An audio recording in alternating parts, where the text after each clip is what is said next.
नमस्कार दोस्तों, 10th NCERT में आपका स्वागत है। आज हम कक्षा 10वीं में हिंदी व्याकरण पढ़ेंगे, पद्य साहित्य का इतिहास। तो पहले पद्य साहित्य की परिभाषा जानते हैं। तो परिभाषा: अतीत के तथ्यों का वर्णन कालक्रम के अनुसार इतिहास कहलाता है। हिंदी साहित्य में इतिहास को 4 भागों में बांटा गया है।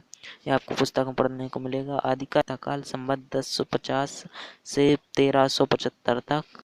इसके बाद पूर्व मध्यकाल या भक्तिकाल संवत 1375 से सन 1700 तक, और उत्तर मध्यकाल या रीतिकाल संवत 1700 से 1900 तक, और आधुनिक काल या वर्तमान काल 1900 से आज तक, यानी जो अभी समय चल रहा है। इसके बाद हम वीरगाथा काल या आदिकाल पढ़ेंगे, और आरंभिक काल होने के कारण इसे आदिकाल कहा गया है। तो इस वीरगाथा है युद्ध का सजीव चित्रण, दूसरी आश्रयदाताओं की प्रशंसा, रासो काव्य परंपरा की प्रधानता, श्रृंगार व वीर रसों का प्रयोग। इसके बाद कवि और उनकी रचनाएं हैं। तो चंद्रदाई जो कवि हैं उनकी रचना है पृथ्वीराज रासो। इसके बाद नरपति नाल, बीसल देव रासो, और जागनिक परमल रासो, और सारंगधर हमीर रासो की रचना। इसके बाद आता है भक्तिकाल। तो समाज से राजनीति, सांस्कृतिक, सामाजिक, धार्मिक संकट नष्ट करने के लिए भक्तिकाल का उदय हुआ। इसे स्वर्ण युग भी कहा जाता है। और भक्तिकाल की 2 शाखाएं हैं, निर्गुण धारा और सगुण धारा। और निर्गुण धारा की भी 2 शाखाएं हैं, तो ज्ञानाश्री शाखा और प्रेमाश्री शाखा। और सगुण धारा की भी 2 शाखाएं, राम भक्ति शाखा और कृष्ण भक्ति शाखा। तो ज्ञानाश्रयी शाखा यानी जो लोग ज्ञान पर विश्वास करते हैं, और जो लोग प्रेम पर विश्वास करते हैं उन्हें प्रेमाश्रयी शाखा। इसके बाद सगुण धारा में जो भक्त राम के भक्त थे उन्हें राम भक्ति शाखा में जोड़ा गया, और जो कृष्ण को भक्त अपना भगवान मानते थे उन्हें कृष्ण भक्ति शाखा में रखा गया। उसके बाद हम बात करते हैं भक्तिकाल की विशेषताओं की। तो भक्तिकाल की विशेषताएं थी, पहली विशेषता थी साकार एवं निराकार ब्रह्म की उपासना करना। और दूसरी विशेषता है रहस्यवादी कविता व आध्यात्मिकता की प्रेरणा, लोक कल्याण का मार्ग प्रशस्त करना, समस्त काव्य शैलियों का प्रयोग। और इनके कवि और रचनाएं हैं। तो तुलसीदास द्वारा रचित काव्य महाकाव्य है रामचरितमानस, सूरदास द्वारा रचित है ब्रह्म गीत सार, और कबीरदास का एक ही जो ग्रंथ है उनका रचित है बीजक, और मलिक मोहम्मद जायसी द्वारा रचित महाकाव्य है पद्मावत। इसके बाद आता है रीतिकाल। तो रीति काव्य का वह काव्य है जो लक्षण के आधार पर ध्यान में रखकर रचा जाता है, और रीतिकाल का विभाजन किया जाता है। रीतिकाल का विभाजन रीतिबद्ध काव्य, रीतिमुक्त काव्य और रीति सिद्ध काव्य में किया गया है। इसके बाद हम जानेंगे रीतिकाल की विशेषताएं। तो सांसारिक सुख की प्रधानता, कवियों का राज्य आश्रित होना, मुक्तक और गीति काव्य की प्रधानता, ब्रज भाषा में काव्य रचना, वीर और श्रृंगार रस की प्रधानता। और कवि और उनकी रचनाएं हैं। तो केशवदास द्वारा रचित ग्रंथ है कविप्रिया, सेनापति द्वारा रचित है काव्य कल्पद्रुम, भूषण द्वारा है शिवराज, और भूषण बिहारी बिहारी सतसई, घनानंद का जो ग्रंथ है सुजान सागर। इसके बाद आता है आधुनिक काल। तो आधुनिक हिंदी कविता का प्रारंभ माना जाता है। इस काल में धर्म, दर्शन, कला एवं साहित्य के प्रति नए दृष्टिकोण का आविर्भाव हुआ। तो इसका जो विभाजन किया गया है वो 3 युगों में किया गया है। पहला है भारतेंदु युग।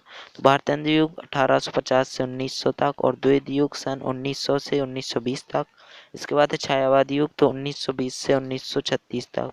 इसके बाद आता है प्रगतिवादी युग, तो सन 1936 से सन 1943 तक है, और प्रयोगवाद युग सन 1943 से 1950।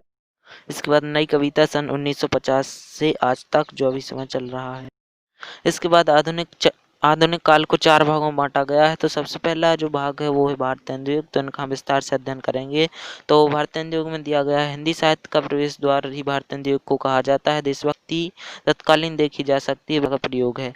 और भारतेंदु युग की जो विशेष राष्ट्रीयता की भावना, सामाजिक चेतना का विकास, और अंधविश्वास एवं अंग्रेजी शिक्षा का विरोध, व्यंग द्वार प्रहार, विभिन्न काव्य रूपों का प्रयोग।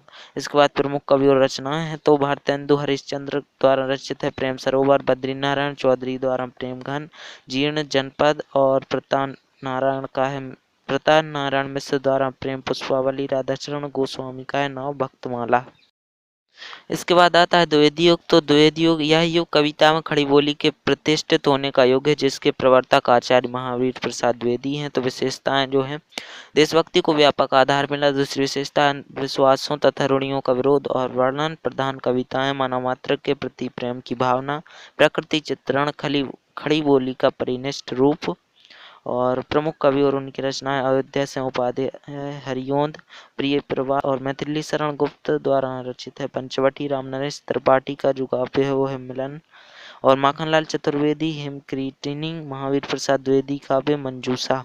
इसके बाद हम अगला भाग पढ़ेंगे। इसके बाद अगला भाग आता है छायावाद। तो छायावाद प्रकृति पर चेतना के आरोप को ही छायावाद कहा गया है। डॉक्टर नागेंद्र के अनुसार स्थूल के प्रति सूक्ष्म के विद्रोह को छायावाद कहा गया है। तो इसकी विशेषताएं: छायावाद में व्यक्तिवाद की प्रधानता है। छायावादी काव्य प्रमुखतः श्रृंगारी काव्य है।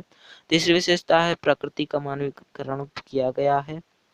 सौंदर्य, अनुभूति, वेदना एवं करुणा का आधिक्य और अज्ञात सत्ता के प्रति प्रेम, नारी के प्रति नवीन भावना, दर्शन तथा अभिव्यंजना शैली और इसके प्रमुख कवि रचनाएं इस प्रकार हैं।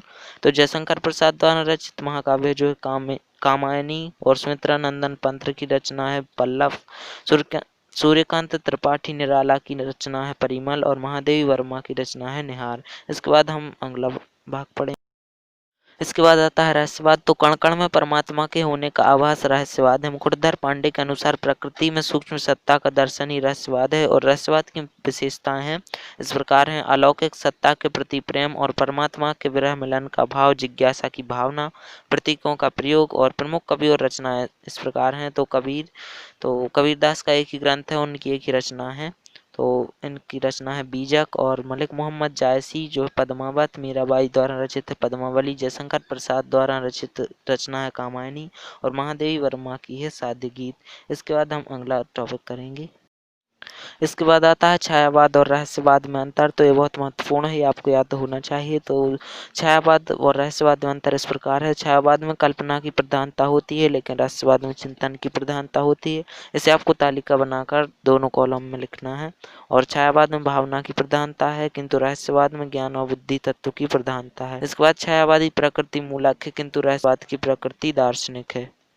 इसके बाद आता है उत्तर छायावाद। तो इस काल में प्रेम और रोमांस की एक कविता धारा चली थी जिसमें हरिवंश राय बच्चन, गोपाल सिंह नेपाली, रामेश्वर शुक्ल, अंचल हरि कृष्ण प्रेमी आदि मुख्य हैं। इसमें एक सीमित क्षेत्र में अनुभूतियां व्यक्त की गई हैं। इस तरह की प्रवृत्ति ज्यादा नहीं चली। इन कवियों के काव्य में श्रृंगार, यौवन तथा प्रकृति का चित्रण मिलता है व छायावाद के लक्षण दिखाई देते हैं। इसके बाद आता है प्रगतिवाद। तो प्रगतिवादी काव्य में समाजवादी विचारधारा का साम्यवादी स्वर महत्वपूर्ण है। राजनीति के क्षेत्र में जो साम्यवाद है, साहित्य के क्षेत्र में वही प्रगतिवाद है। तो ये जो प्रगतिवाद की परिभाषा है। इसके बाद प्रगतिवाद की विशेषताएं। तो प्रगतिवाद की विशेषताएं इस प्रकार हैं: शोषकों के प्रति विद्रोह और शोषकों के प्रति सहानुभूति, आर्थिक व सामाजिक समानता पर बल, ईश्वर के प्रति अनास्था, प्रतीकों का प्रयोग, भाग्यवाद की अपेक्षा कर्मवाद की श्रेष्ठता। प्रमुख कवि और उनकी रचनाएं। तो नागार्जुन द्वारा रचित जो रचना है युगधारा, सुमंगल सिंह सुमन द्वारा है हिल्लोल, त्रिलोचन मैं उस जनपद का कवि हूँ और सुमित्रा नंदन पद, युगवाणी और सूर्यकांत त्रिपाठी निराला है कुकरमुक्ता।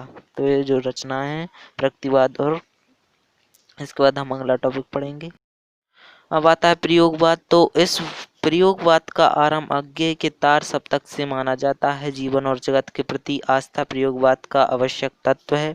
अहम का विसर्जन तथा साहित्य का समाजीकरण इसका महत्वपूर्ण लक्ष्य था। प्रयोगवाद की विशेषताएं हैं। तो प्रयोगवाद की प्रमुख विशेषताएं इस प्रकार हैं: तो नवीन उपमानों का प्रयोग, प्रेम भावनाओं का खुला चित्रण, बुद्धिवाद, निराशावाद, लघु मानववाद और अहम को प्रधानता ये हम की है। इसके बाद है व्यंग से रूढ़ियों के प्रति विद्रोह छंदों का प्रयोग। इसके बाद मुख्य कवि और रचनाएं हैं। तो अज्ञेय हरिघास पर क्षण पर और मुक्तिबोध है, चांद का मुंह टेढ़ा है, धर्मवीर भारती, अंधा योग, सर्वेश्वर दयाल, सक्सेना, बांस के पुल, नरेश मेहता, संशय की एक रात और गिरजा कुमार माथुर धूप के दान इनकी रचनाएं हैं। इसके बाद हम अगला टॉपिक पढ़ेंगे। अब है नई कविता। तो प्रयोगवादी कविता का ही आगे का दौर नई कविता के रूप में उभरा है। नई कविता परिस्थितियों की उपज है। नई कविता स्वतंत्रता के बाद लिखी गई वह कविता है जिसमें नवीन भावबोध, नए मूल तथा नया शिल्प विधान है। नई कविता की विशेषताएं हैं: लघु मानववाद की प्रतिष्ठा, प्रयोगों में नवीनता, क्षणवाद को महत्व, अनुकुंठा, संतरात, मृत्युबोध, नवीन बिंबों की खोज तथा व्यंग प्रधान रचनाएं। इसके बाद प्रमुख कवि और उनकी रचनाएं हैं। तो भवानी प्रसाद मिश्र, सन्नाटा, कुंवर नारायण चक्रव्यूह, दुष्यंत कुमार सूर्य का स्वागत, रघुवीर सहाय, हंसो हंसो जल्दी हंसो, नरेश मेहता की जो रचना है वन पाखी सुनो। इसके बाद